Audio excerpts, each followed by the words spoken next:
दोस्तों आज मैं एक्सप्लेन करने वाला हूँ एक बहुत ही कमाल की मूवी।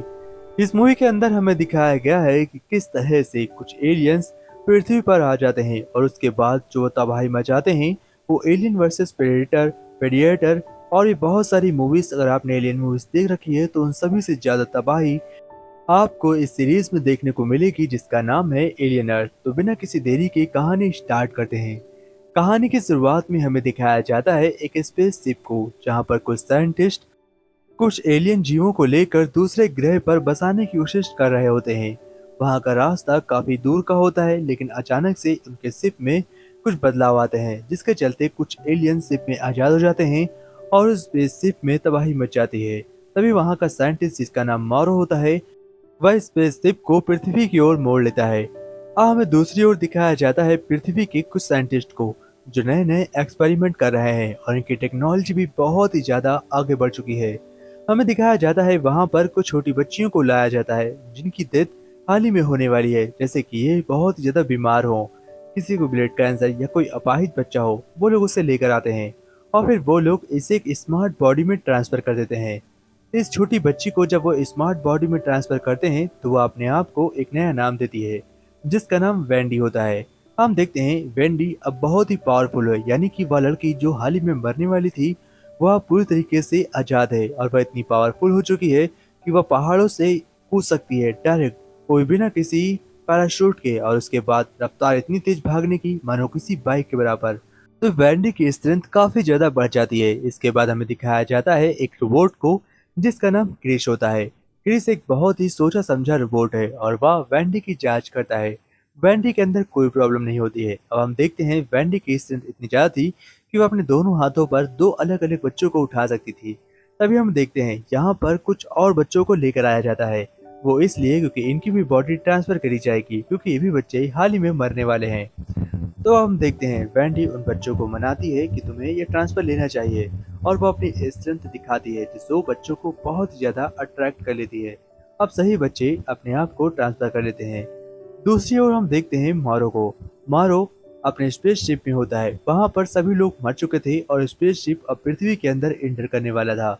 मारो इसे पृथ्वी की ओर सेट करके खुद अपने आप को एक चैम्बर में लॉक कर लेता है। हम देखते हैं इसके अंदर जो एलियन होता है यह बहुत ही खतरनाक होता है और वह मारो के ऊपर अटैक करता है। वह उसे जान से मारने वाला था, लेकिन इससे पहले मारो अपने आप को लॉक कर लेता है। स्पेसशिप इंटर होता है पृथ्वी के अंदर और वह जाकर एक स्मार्ट सिटी न्यूयॉर्क के बीचों बीच पहुंच जाता है। दूसरी ओर हमें दिखाया जाता है कि न्यूयॉर्क की रक्षा करने के लिए वहां पर एक स्पेशल फोर्स को भेजा गया है। जैसे ही कुछ आर्मी ऑफिसर्स, वो कमाल के इंटेलिजेंट व्यक्ति होते हैं, वो सभी आर्मी के लिए काम करते थे, लेकिन उसकी टास्क फोर्स एकदम अलग थी। तो दूसरी ओर हमें दिखाया जाता है वैंडी को। वैंडी को हम देखते हैं वह अपने भाई को हमेशा निहारा करती है। वह कहाँ जा रहा है, वह किस मुसीबत में है, सब कुछ। तभी हम देखते हैं ये लोग छत पे बैठ के धूप का मजा ले रहे होते हैं, लेकिन इसी बीच वह एलियन शिप इनके ऊपर से गुजरता है और वह जाकर कई सारी बिल्डिंगों को तबाह कर देता है। वैंडी के भाई का नाम जॉय होता है और जॉय के कैप्टन का नाम होता है सैबरन। सैबरन एक लड़की होती है और यह कैप्टन होती है। वह जॉय से कहती है कि तुम्हें हमें साथ चलना होगा। वह जॉय को साथ इसलिए लेकर आती है ताकि बिल्डिंग में अगर किसी को चोट लगी हो तो जॉय उसका ट्रीटमेंट कर सके, क्योंकि पेशे से जॉय एक आर्मी डॉक्टर होता है। अब हम देखते हैं सैबरन अपनी टीम को लेकर वहां पर पहुंच जाती है।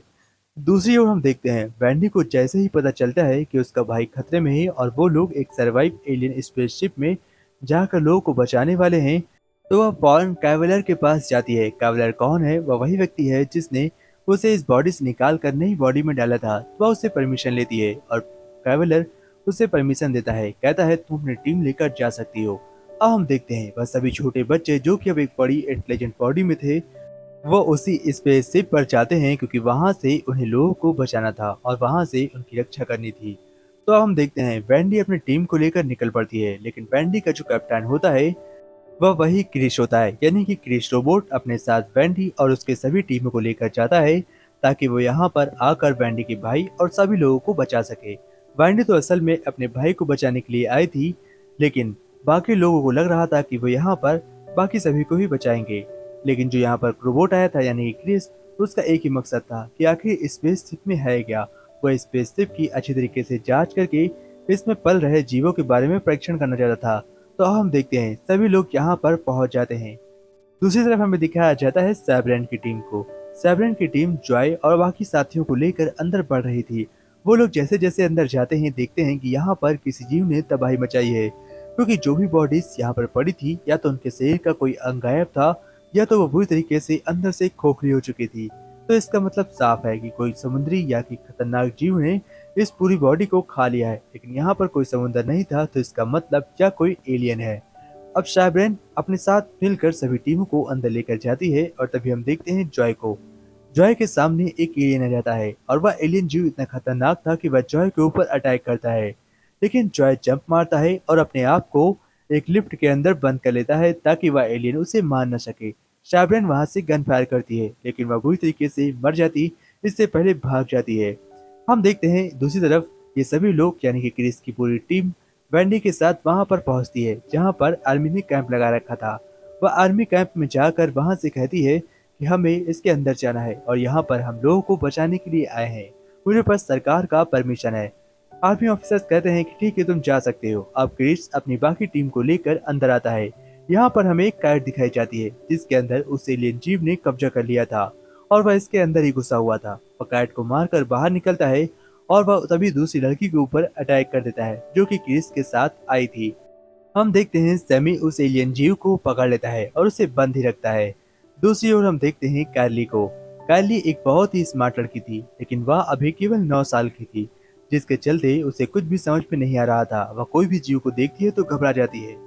दूसरी ओर हम देखते हैं जॉय को। जॉय उस एलियन का सामना कर रहा था, लेकिन वह मरने वाला था। तभी वहां पर मारू आता है और वह उस एलियन जीव के ऊपर अजीब से गन से फायर करता है और उसे एक बंद पिंजरे के अंदर कैद कर लेता है। उसके बाद वह उस बाइक को लेकर खींच रहा होता है। वो यहाँ से जाने वाला था और उस एलियन को खत्म करने ही वाला था कि वहां पर सैब्रेन की टीम आती है और वह मारो को पकड़ लेती है। मारो से कहती है अपने हाथ ऊपर करो। तभी वह एलियन आजाद होता है और सैब्रेन की पूरी टीम को खत्म कर देता है। फिर मारो यहाँ से बचकर निकल जाता है। दूसरी ओर हम देखते हैं जॉय को। जॉय लिफ्ट के अंदर बंद था और वो मदद की गुहार कर रहा था। तभी वहां पर वैंडी पहुंचती है अपने दोस्त के साथ और वह उसे बताती है कि मैं तुम्हारी बहन हूँ। यह सुनकर वह काफी ज्यादा खुश होता है और कहता है तुम अभी तक जिंदा कैसे हो। वह उसे बताती है यह मेरी नई बॉडी है और मैं बहुत कुछ कर सकती हूँ जो तुम नहीं कर सकते। इसके बाद वो एक ऐसे रूम में पहुंचते हैं जहाँ पर एलियंस के बहुत सारे अंडे रखे हुए थे। और इसी के साथ ये एपिसोड एंड होता है। आगे की स्टोरी नेक्स्ट में एक्सप्लेन करूंगा।